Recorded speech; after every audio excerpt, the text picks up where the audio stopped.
I am going to explain about some important settings and properties of the client, Automation Anywhere client. So here we need to take care of some settings kind of things. See, first I'll explain about this properties tab. See, whenever we go here, see, if we select any task like this, see the blue color highlighted one is selected task, right? So if I select this one, let me take one. Okay, I'll take this one. See here, we'll get lot of properties. Here you can explore all these things, what are all this. But here the important things is view log. See, in the properties section, we need to look into view log. Whenever we got some errors, if we open this view log, here we can able to get the logs of the particular task. So even though we are not able to identify the error information while seeing the screen or our manual logs, here it will be giving clear picture about the error.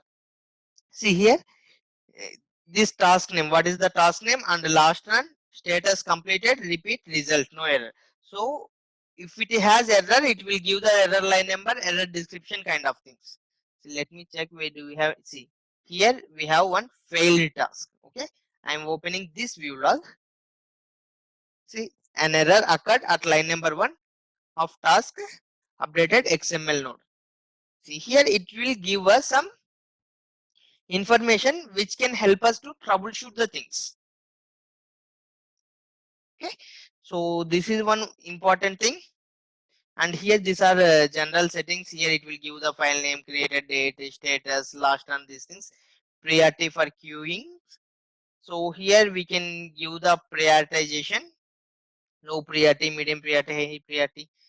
So this is for some other concept called workload system. So that's a different concept. I'll explain that while discussing about the control room. Okay. So here repeat. So when it has to repeat 10 times or repeat until I stop it, manually stop it, or repeat for every this much of time. Like this, we can schedule these things. Then speed. In speed, these are all the different speed modes. Standard replay, that means as recorded, this means standard one. And high speed and turbo action, these are not recommended. Okay, but they gave it. But if you use this, most of the times bot will get fail. So whenever you don't have mouse clicks, keystrokes, these kind of things, at that time you may try these features. But in general, we won't go with these things. Notification. See here, if we give the email, so once we run the task, it will send the notification email. So whether the task has been successfully executed or the task has been failed, all this information will be sent to the given email. So here we can give the particular email address. Hotkeys. Hotkeys is simple thing. You can give a one shortcut key for this one. See, if we select, see if F6 is there. If I select this F6 as the hotkey, whenever I hit F6 in my machine, this particular task is going to be executed. Even though all the AA has been closed, like this is there. If you simply give the F6 on your machine, that particular task will be executed.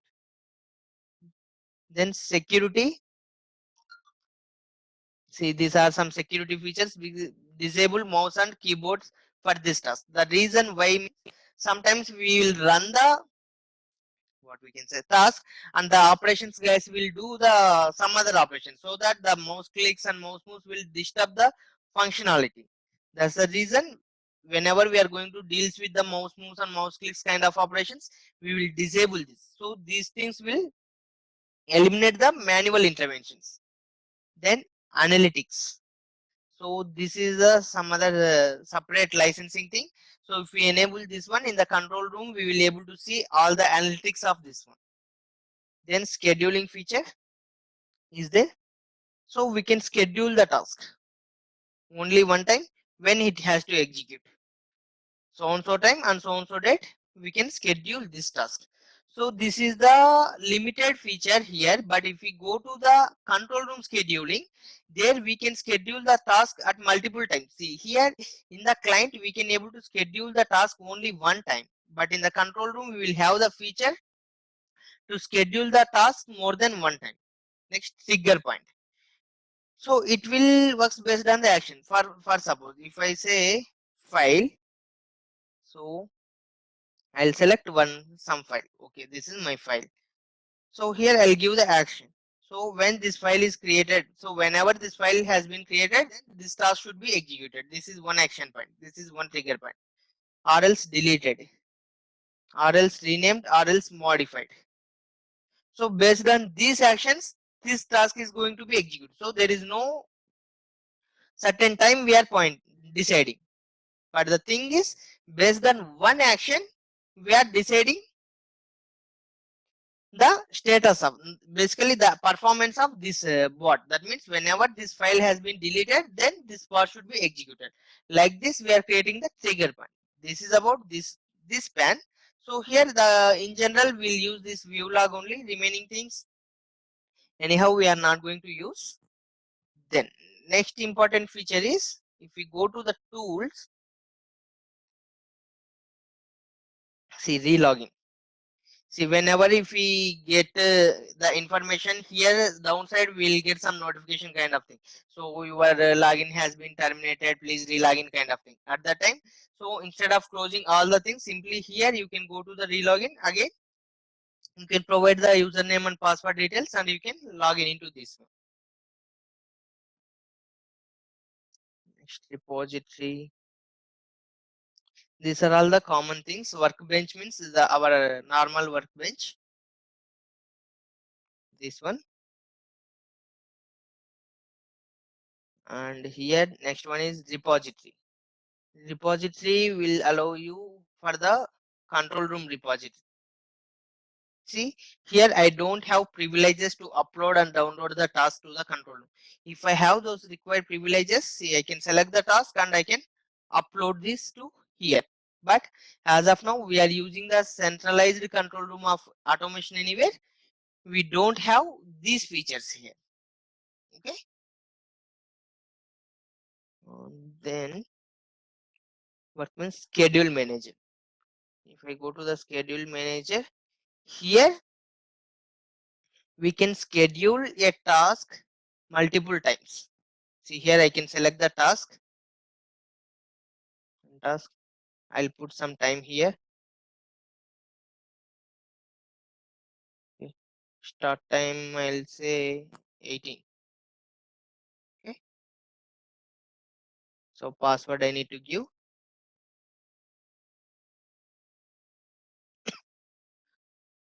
Enable auto login. So basically why we need to provide this information means obviously my mission should be in the running state, but in general what we will do, we will log the mission. So whenever the schedule time reached, even though mission is in locked state, the bot should be run. That's the reason the bot will unlock itself, but it is not going to unlock physically. So in the backend system, it will unlock the mission and it will run. But no one will able to access your mission. We need not to worry about that. Invalid username and password. Okay, let's check one more time.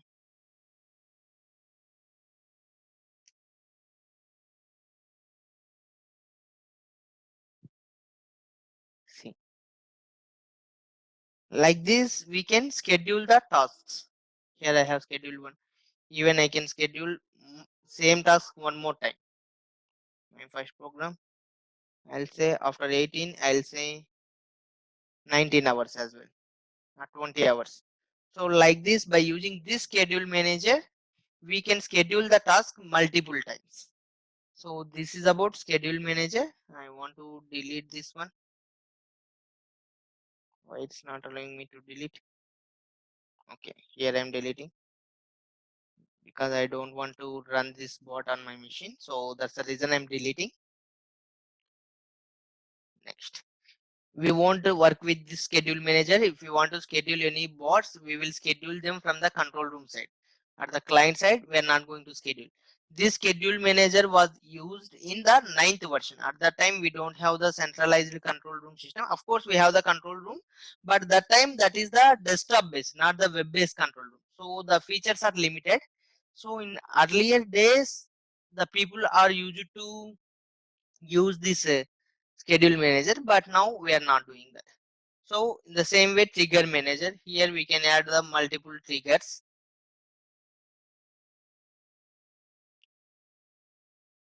Next, workflow designer, already we know. Report designer,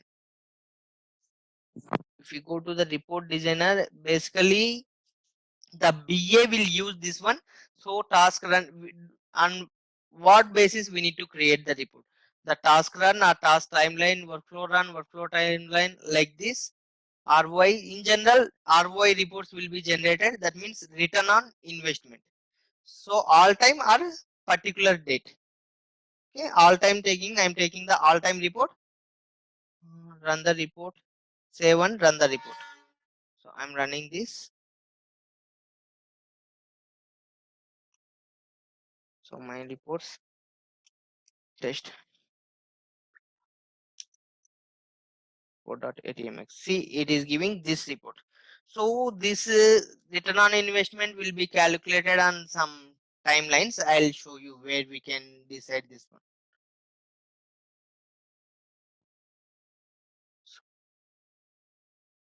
Here ROI position system logs. Uh,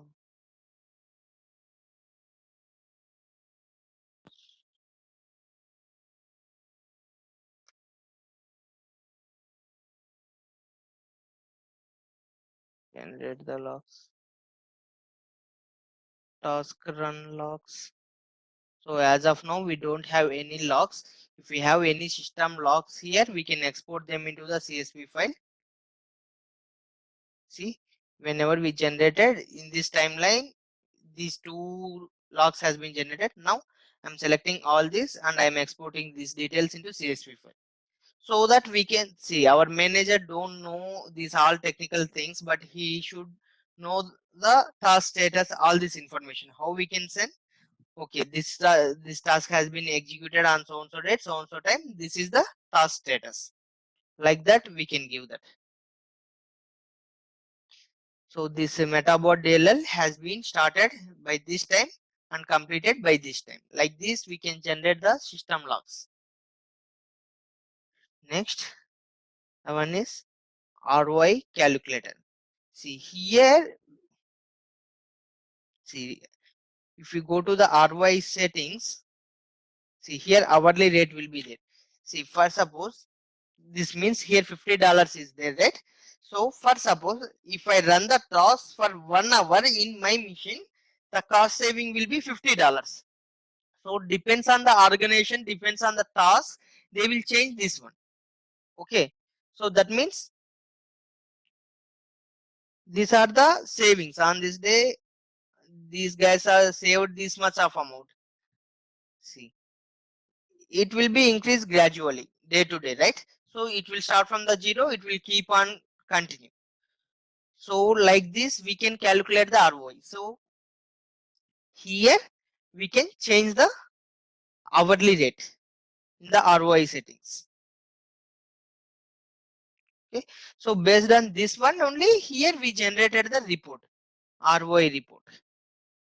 See, here I selected the ROI report, right? In the same way, we can generate the different reports. We can explore on this. Okay,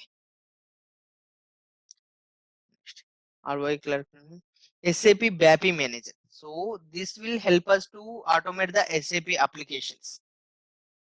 Okay, this is the different concepts. Whenever we are automating the SAP applications, by the time we can use this BAPI manager. So we can call this one here. We can give the required fields, all these things. For this, we should aware about the SAP BAPI.